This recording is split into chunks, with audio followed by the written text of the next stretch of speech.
We've driven the current generation of the Mini SE, but this is the brand new Mini SE. It's now the Mini Cooper SE. It's the two-door coupe. And we have something else that's electric. We have the new all-wheel drive four-door Countryman. Now this is the the Countryman brand is the #1 selling Mini. And so it makes sense to make this an EV, but I can tell you, I'm really excited about this one. This new generation of Mini Cooper SE, well, there's just some slight differences in how it looks, but you still get that Mini design and feel. The wheels are pushed far out, and that's from even the original Minis, where you had the wheels pushed really far out. Overall, though, I really like the look of this vehicle, and what I do like is in the rear, you have these LED matrix lights that are adjustable. The current Mini SE is a joy behind the wheel, and its only real issue is its rather paltry, but likely more than enough for the average daily driver, range of 114 miles. The new Mini Cooper SE that's coming out, well, eventually, it should double that range if it wants to be a contender in the current EV marketplace. But more importantly, it needs to be as fun behind the wheel as its predecessor.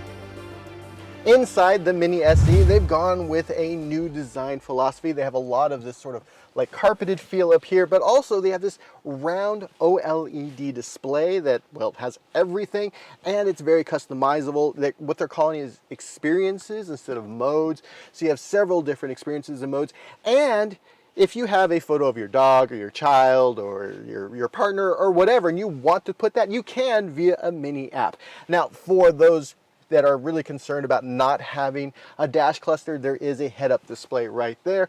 Overall, you know, you're getting this nice Mini feeling. It's very reminiscent of the original Mini, where you just have this one little area with a few changes. Now here you have a volume knob, which is great. You have your experiences. You have the power, which is you don't put a key in. It just seems like there's one all the time.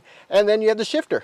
That's pretty much it. Everything else is taken care of here in this display.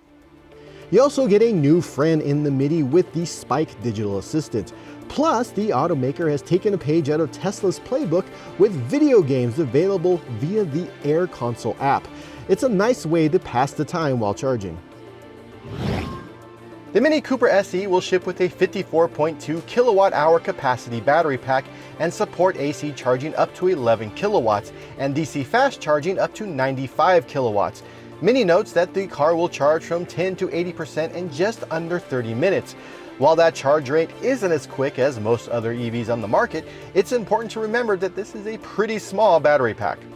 Mini says that the Cooper SE will travel about 250 miles on a charge, but that's with the more lenient WLTP test cycle.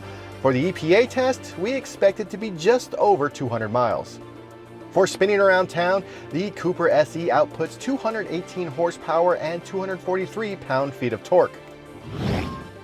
As for the Countryman, well, you're getting this much larger vehicle than what we've had before. Again, this is the #1 selling Mini in the United States, and it makes sense. The United States loves a crossover, and Mini is doing that with this vehicle.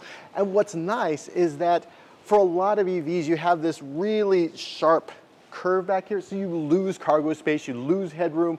What Mini's done is you have a slight one, but they also have this tapered end right here, so it increases aerodynamics, so you still get the range that you're going to want from an EV without losing headroom or cargo space.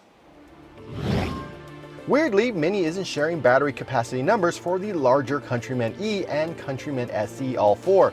What we do know is that it will support AC charging up to an impressive 22 kilowatts and DC fast charging at a less impressive 130 kilowatts.